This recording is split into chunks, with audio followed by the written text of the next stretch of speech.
filled with different fillings. Waiting, looking. Not yet, she says. This is called Golden Threads. It's a filling made of egg and sugar. Then she jumps over here. Coconut shavings mixed with a little bit of sugar and black poppy seeds. Here we have peanuts and sugar. Next, a green pandan custard. And finally, we have some taro. Wow. Each of the tins holding a different flavor. To wrap it up, one by one, she scrapes out the final product and set them here for folks to then set them here for folks to buy. Then sets them here for people to buy. I don't know why I can't just say a normal sentence. All right, folks, I'm gonna try 2 of these poverty pies. They call it a poor man's pancake. I don't know why. First of all, the outside, fragrant. It smells like fresh baked bread. It smells sweet. It smells delicious. Meanwhile, inside of this one, we have golden threads. It looks alluring and tempting, but it also looks strange at the same time. What is it? Let's give it a shot.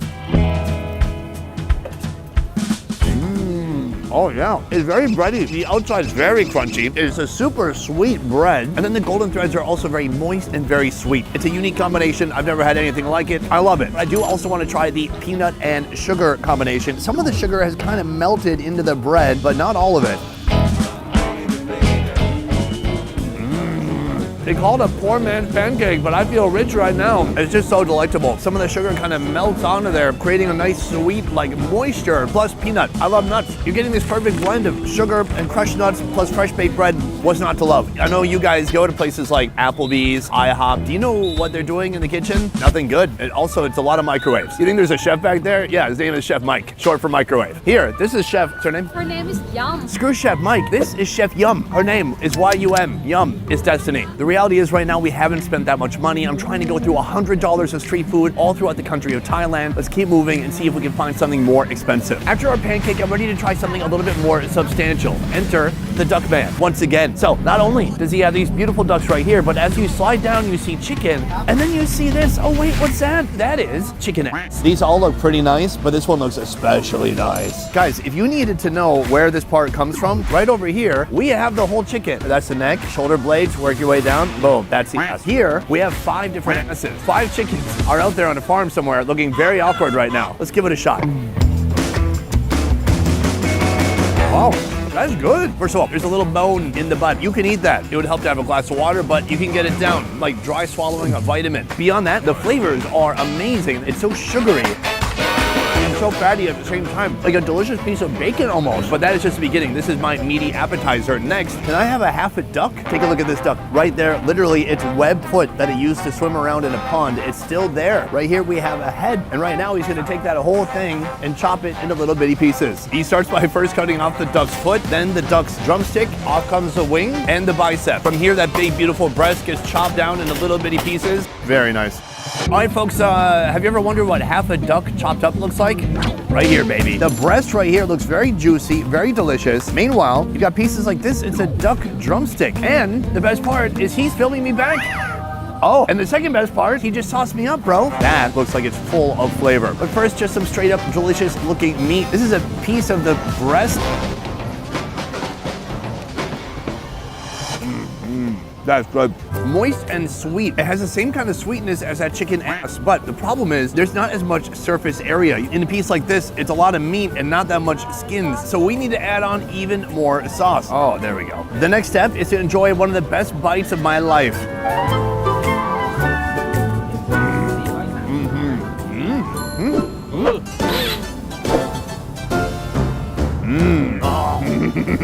That's how you make friends. You give them free stuff until they hang out with you. So far, I've done a pretty good job at chipping away at that $100 budget we set out to spend at the beginning of the video. The problem is, the food here is super affordable. It's a lot more affordable than I expected. So here's my plan. I've always wanted to do something heartwarming like this, something that I've seen in other YouTube videos. My plan is to go to one of these street food vendors now and to buy their entire inventory so they can give away their food for the rest of the night. For me, it's not about the money, it's about seeing their face when they know that I bought all their food, and it's about seeing customers know that they're getting something delicious for free. Let's go do that now. Hi, I'd like to buy all your bugs.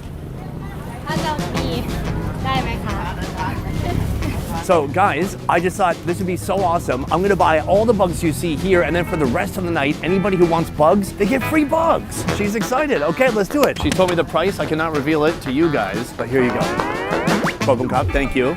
Does she think this is gonna bring joy to people for them to experience free bugs? I've done my part. Guys, In this video, I set out to spend over $100 on street food in Thailand's north, northwest, central region, and south. In the end, I only spent $24.76 on street food. So I asked myself, was that enough? and then I realized I'm being selfish. I need to give back, and that's what I've done. With the rest of my money, I've donated it to her and to these bugs so people from this community can enjoy bugs for free for the rest of the night.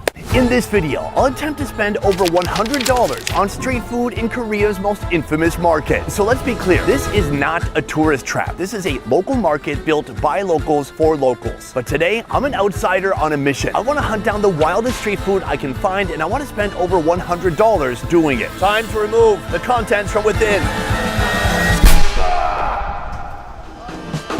All right, folks, we have come to our first location. This is a seafood restaurant. You can tell because of the cartoons. 안녕하세요.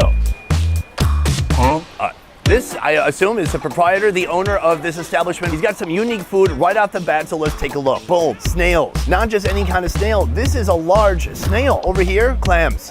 They're kind of normal clams. He does have some other seafood we're not going to talk about. 아저씨, 달팽이 5마리 주세요. I have asked for 5 of these snails, and here he's gonna collect the snails, and we're gonna see how he prepares them. They've already been boiling in a salty broth, but he brings them over here to this cutting board next. Step 1, he takes the snail, he rips it out from its shell, gives it a little bit of a rinse in the water, and he tosses him in with his buddies. From here, he cuts the snails into smaller, itty-bitty pieces. He's got, every part of the snail is in there, including the poop sack. He takes all of that, he puts it on a plate, he puts that on a tray, and all of that is gonna get doused, and then on the side, he puts a little bit of a red sauce, some raw onion, and he shows me the way to my table. 감사합니다. All right, folks, this is our first taste of Korean street food for the day. Let's get into it. On this table, there's a lot going on already. Let me break it down. First of all, this is our panchan, or side dish. It's raw onion and raw garlic. On the side, for a little bit of flavoring, we have gochujang. This is a sauce made from red chilies. Meanwhile, this is makgeolli. Makgeolli is a milky white, lightly fizzy, rice-based alcohol. It's traditionally brewed using rice, water, and nuruk, a fermentation starter. Solo drinking in Korea. It's sweet, it's like a little chalky, and it tastes fermented, but not overly powerful. Let's talk about this snail. Every year, I feel like I hear stories about people getting bacteria or viruses from snail. And what I like to do is not listen to those stories, because I like snails a lot. We're gonna give it a little bit of a dip in our red chili sauce. There's literally a K-pop concert happening behind me somewhere. They're doing a mic test. Hopefully you guys can still hear me though. How's the snail taste? Well, the snail tastes just like that. It's between a sweet ketchup and a chili sauce. Meanwhile, those snails have been boiled for a long time. They softened up a good amount. They taste yummy.